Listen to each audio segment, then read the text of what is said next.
ปลอดภัยในค่ำคืนนี้ขอให้พี่น้องมีความสุขกับลูกหลานหมอลำเสียงแจ๋วครับ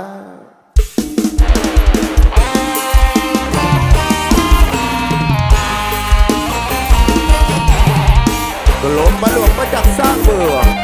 ลือเรื่องแหล่งธรรมะอารยธรรม 5,000 ปีธานีพาเมขิต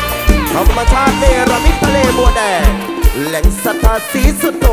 ปัทุมมาคำชะโนดนี่คือความฝันของจังหวัดอุดรธานีฝากไว้ในความอุปการะคุณเป็นแฟนสุขสุขกับคอนเสิร์ตช่วงแรกเสียงแจ๋วฟินนั่นเลย